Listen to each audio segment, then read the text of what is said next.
अगर एक छोटा सा समुद्री रास्ता बंद हो जाए तो पूरी दुनिया में तेल खत्म हो सकता है। क्या सच में आने वाला है संकट? नमस्कार दोस्तों, मैं जस्सी एक बार फिर हाजिर हूं आपके सामने एक ऐसी कहानी के साथ जो सिर्फ कहानी नहीं बल्कि पूरी दुनिया के भविष्य से जुड़ी एक सच्चाई है। पिछले कुछ दिनों से आप एक नाम बार बार सुन रहे होंगे, हॉर्मुज़। लेकिन अब एक और नाम दुनिया को डराने लगा है, आंसुओं का दरवाज़ा, बाब अल मंडेब। एक ऐसा समुद्री रास्ता जहां से गुजरती है दुनिया की बड़ी हिस्सेदारी तेल और गैस की। और अब इसी रास्ते को बंद करने की धमकी ने पूरी दुनिया की नींद उड़ा दी है। सोचिए, अगर ये रास्ता बंद हो गया तो क्या होगा? क्या सच में गाड़ियां रुक जाएंगी? क्या घरों में चूल्हे ठंडे पड़ जाएंगे?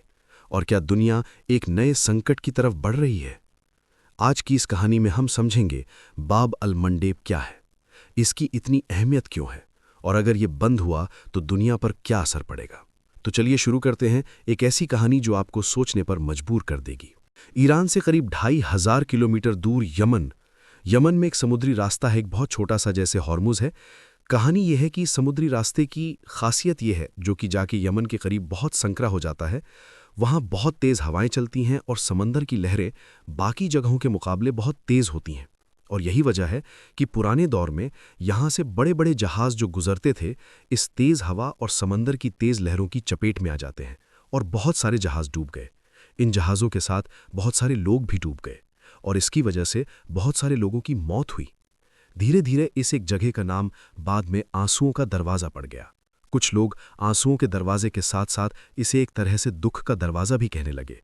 अब क्योंकि ये पूरा एरिया उस तरफ है जहां पर अरबी बोली और लिखी जाती है, तो इसीलिए इस जगह का नाम पड़ा बाब अल मंडेब।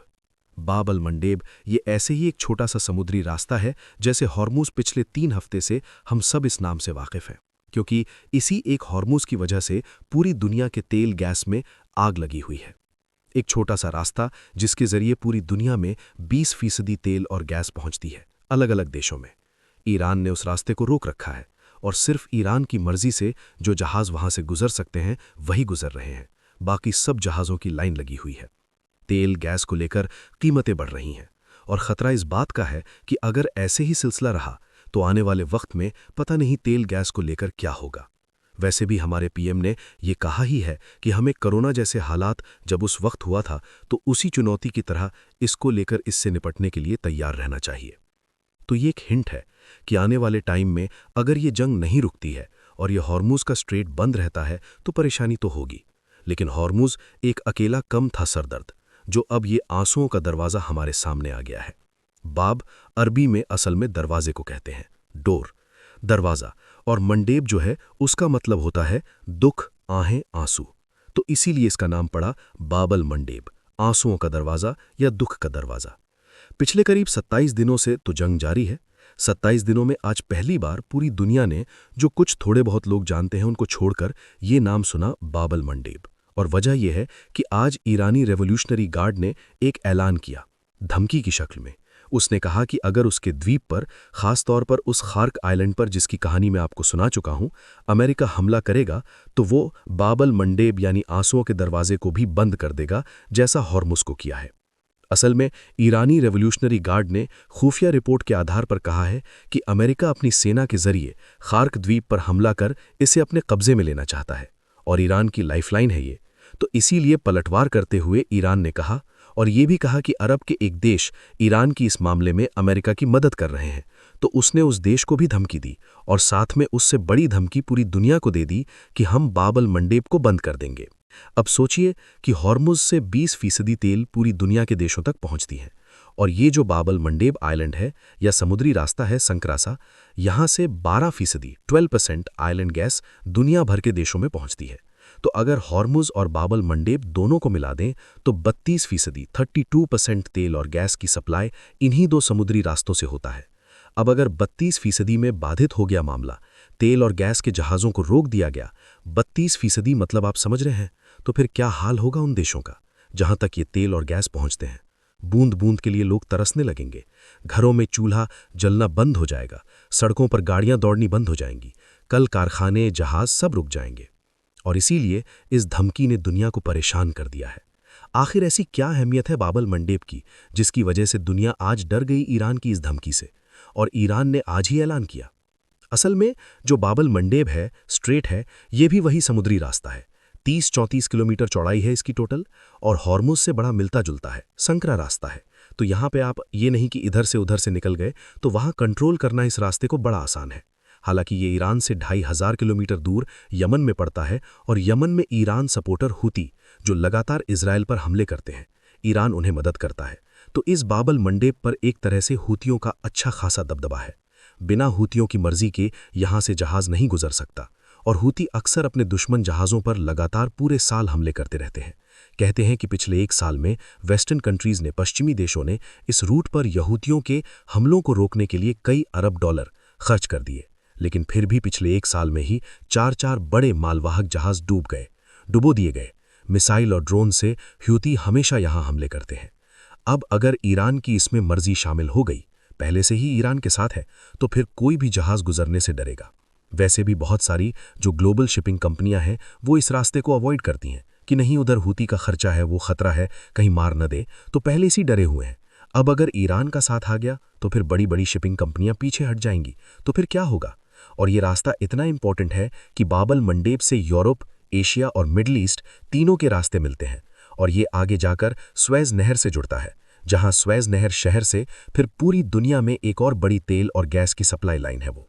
तो अगर यहाँ से सिर्फ इस बाबल मंडेब की अगर मैं बात करूं, 1 साल में इस रास्ते से $1 ट्रिलियन यानी अराउंड 94 लाख करोड़ का कारोबार होता है, और इसमें मेजॉरिटी तेल और गैस है। हर दिन यहाँ पर डे 45 लाख बैरल तेल यहाँ से ट्रांसपोर्ट होता है इस रूट से। इसी बाबल मंडेब समुद्री रास्ते से 10% तेल कुल ओवरऑल और एलएनजी की सप्लाई की जाती है, जो दुनिया के अलग अलग देशों में पहुंचती है। तो अगर इसको और हॉर्मुज को मिला दें, तो 32% तेल में आग लग जाएगी। तो अब पूरी दुनिया के देश ये गौर कर रहे हैं कि अगर ईरान की ये धमकी सचमुच सच हो गई, तो क्या होगा? ऑल्टरनेट क्या है? एक रास्ता है, बाबल मंडेब का रास्ता अगर बंद होता है, तो एक Africa cap of good hope, ये एक समुद्री रास्ता है, केप ऑफ गुड होप। यहाँ से ये तेल और गैस की सप्लाई हो सकती है। लेकिन दिक्कत यह है कि जिन मिडल ईस्ट के देशों से तेल और गैस की सप्लाई होती है, वो अगर केप ऑफ गुड होप का रास्ता चुनते हैं दुनिया के देशों तक अपना माल पहुंचाने के लिए, तो कम से कम 20 से 25 दिन ट्रैवल टाइम बढ़ जाएगा। माल की ढुलाई का रेट बढ़ जाएगा, ईंधन के रेट बढ़ जाएंगे, क्योंकि 25 दिन आपका सफ़र लंबा हो गया।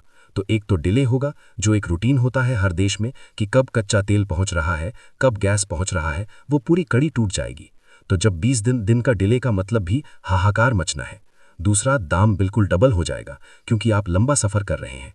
तो इसीलिए दुनिया डरी हुई कि कहीं ईरान हॉर्मुज के बाद अगर ये दूसरा बम फोड़ देता है बाबल मंडेब का, तो फिर सच में वो जो एक अंदेशा है कि आने वाले वक्त में और हालात बुरे होंगे, खास तौर पर तेल गैस को लेकर, वो सही में सच साबित हो सकता है। हालांकि एक उम्मीद की किरण छोटी सी ये है कि अमेरिका और इजराइल के बीच बातचीत के लिए बात हो रही है, लेकिन ये बातचीत कामयाब होगी, इसको लेकर बहुत सारे डाउट्स हैं। एक खबर यह भी है कि बातचीत की पेशकश अपनी मध्यस्थता की है पाकिस्तान ने। उसने कहा आप इस्लामाबाद में अमेरिका और ईरान दोनों के नुमाइंदे हैं और बातचीत करें, और ये भी कि इस मंथ के एंड तक ये बातचीत हो सकती है इस्लामाबाद में। लेकिन इस बातचीत से पहले टेबल पर जो शर्तें रखी हैं अमेरिका और ईरान ने, उन शर्तों को अगर आप सुन लें तो लगता है कि ये बातचीत सिर्फ एक धोखा है, क्योंकि ये शर्तों में लिपटी एक बमबारी है। अमेरिका ने जो शर्त रखी है, उसे पता है ईरान कभी नहीं मानेगा, और जो ईरान ने शर्त रख दी अमेरिका के सामने, वो सवाल ही नहीं कि अमेरिका मानेगा। तो फिर जब शर्तें ही नहीं मानेंगे, तो बातचीत का क्या होगा? इसीलिए इस बातचीत को लेकर अभी से दुनिया डाउट में है। अमेरिका ने कुल 15 सूत्री एक फॉर्मूला दिया है। ये 15 आप कहें कि शर्त है उसकी इस युद्ध विराम या जंग को रोकने के लिए, और उसने ईरान के सामने ये 15 मांगे रखी हैं। अब वो क्या है? पहला, कि ईरान अपने न्यूक्लियर प्रोग्राम पर रोक लगाए और न्यूक्लियर वेपन डेवलप ना करे, इसकी गारंटी दे। मतलब ईरान न्यूक्लियर प्रोग्राम अपने जारी नहीं रखेगा और न्यूक्लियर हथियार नहीं बनाएगा, इसकी गारंटी देना है। पहली मांग अमेरिका की।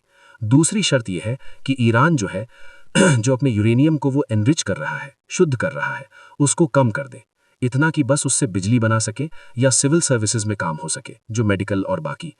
साथ ही जो उसके पास यूरेनियम है वो IAEA को सौंप दी, यानी कि international atomic energy agency. Iran शुरू से कह रहा है कि हम यूरेनियम किसी तीसरे देश को तो देंगे नहीं, या किसी एजेंसी को, रहेगा हमारे पास। तीसरी जो डिमांड है, जो शर्त है अमेरिका की, कि बैलिस्टिक और क्रूज मिसाइल प्रोग्राम पर कंट्रोल करे या कम कर दे। ईरान की ताकत ही बैलिस्टिक मिसाइल है, और इस 27 दिन की जंग में ईरान के बैलिस्टिक मिसाइल ने ही ये कहर मचाया हुआ था, तो उसको कैसे बंद कर सकता है? सोच से परे की चीज है। चौथा है कि हॉर्मुज को पूरी तरह खोले और जहाजों को सुरक्षित रास्ता दे। हॉर्मुज को खोला जा सकता है, रास्ता दिया जा सकता है, ये ईरान की तरफ से इशारा भी है। उसने तो बार बार ये कह रहा है कि हमने बंद नहीं किया, बस ये है कि जो अमेरिका के दोस्त देश है उनके जहाजों को हम रोक रहे हैं। पांचवा जो अमेरिकी पांचवी शर्त है वो ये है कि ईरानी न्यूक्लियर ठिकानों पर इंटरनेशनल एजेंसियों को बिना शर्त एक्सेस दे। छठा है कि नतंज, फोर्डो और इस्फहान जैसे जो ईरान के न्यूक्लियर ठिकाने हैं उन पर इंटरनेशनल एजेंसियों की पहुंच, एक्सेस की इजाजत दे दे, ताकि वो आए और जांच कर सके। इसके अलावा हिजबुल्लाह, मिलिशिया जैसे संगठनों को समर्थन कम करे या बंद कर दे। एक शर्त यह भी है कि एक तय वक्त के लिए सीज फायर लागू करें ताकि बातचीत को आगे बढ़ा सकें। भविष्य में जंग ना हो इसके लिए ठोस इंटरनेशनल गारंटी दें। समुद्री और एनर्जी इंफ्रास्ट्रक्चर की सुरक्षा तय करें। ईरान की मिसाइल रेंज और इस्तेमाल सिर्फ सेल्फ डिफेंस में हो, ये इसकी गारंटी दे। बदले में अमेरिका कहता है इस शर्त में कि ईरान पर जितने भी आर्थिक प्रतिबंध लगे हैं उसे पूरी तरह या फेज वाइज हम हटा देंगे। सिविल न्यूक्लियर प्रोग्राम और एनर्जी सेक्टर के लिए इंटरनेशनल मदद देंगे ईरान को। मिडल ईस्ट में शांति और स्टेबिलिटी के लिए एक रोड मैप बनाया जाए। अब ये 15 शर्तें हैं अमेरिका की। अब इन 15 शर्तों में अगर आप जाएं तो इसमें कुछ शर्तें ऐसी हैं जो ईरान शुरू से कह रहा है कि हम नहीं मानेंगे। वो अपना यूरेनियम किसी देश को देगा नहीं। इससे पहले ट्रंप ये कह रहे थे कि यूरेनियम पे हम कब्जा करेंगे, अब उन्होंने कहा है नहीं, इंटरनेशनल एजेंसी को दे दो आप एटॉमिक एनर्जी को, पर वो उसके लिए भी तैयार नहीं होगा। दूसरा, हिजबुल्लाह, मलेशिया जैसे संगठनों को वो सपोर्ट ना दे, ये हो नहीं सकता, क्योंकि हिजबुल्लाह हो, चाहे हमास हो या ऊती हो या मलेशिया हो, ये वो गुट है जो फिलिस्तीन के नाम पर इजराइल से लड़ते हैं और ईरान इनको बैक करता है, तो इन संगठनों को वो छोड़ नहीं सकता है। तो ये तो रही पहले अमेरिका की शर्तें। अब पलटवार करते हुए ईरान ने 5 शर्तें अमेरिका के सामने रखी। वो 5 शर्तें कौन सी हैं? पहली, कि दुश्मन की तरफ से हो रहे हमले और कत्लेआम फौरन पूरी तरह से रोक दिए जाएं। ये ईरान की पहली शर्त है बातचीत के लिए। दूसरी शर्त, ईरान पर दोबारा जंग ना थोपी जाए। तीसरी शर्त, जंग से जो नुकसान हुआ है उसके मुआवजे की गारंटी मिले। चौथी शर्त, पूरे मोर्चे पर, पूरे इलाके में जितने भी शामिल छोटे समूह या गुट हैं उनके लिए भी युद्ध खत्म हो। अब यहाँ जो छोटे समूह और ये हैं, ये वही उन्हीं हिजबुल्लाह, हमास, ऊती और मलेशिया की बातें कर रहा है ईरान। पांचवां, स्टेट ऑफ हॉर्मुज पर ईरान के कंट्रोल को लेकर इंटरनेशनल मान्यता दे और गारंटी दे। अब ये ईरान की 5 शर्तें। अब इसमें प्रॉब्लम क्या है? अमेरिका कहाँ से मानेगा? अगर अमेरिका ने हॉर्मुज पर ईरान के कंट्रोल को, या इंटरनेशनल कम्युनिटी ने एक तरह से दे दिया कि ठीक है ये तुम्हारा कंट्रोल और मान्यता दे रहे हो, हॉर्मुज तुम्हारा, ये पूरी तरह से, तो इससे होगा ये कि एक तो सारे मिडल ईस्ट के देश नाराज हो जाएंगे। क्यों? क्योंकि उनका मैक्सिमम तेल और गैस इसी हॉर्मुज के रास्ते से जाता है। अब जब हॉर्मुज ईरान की पूरी तरह मिल्कियत हो जाएगी तो फिर उनकी मर्जी के बिना एक तो ये गुजरेंगे नहीं, और दूसरा ईरान ने ये कहा कि हम हॉर्मुज पर टोल टैक्स लगाएंगे। जैसे भी हम लोग हाईवे से गुजरते हैं तो टोल देना पड़ता है, तो उसका कहना है कि क्योंकि ये हमारा है, हमारे रास्ते से गुजरते हो तो एक आपको फीस देनी पड़ेगी।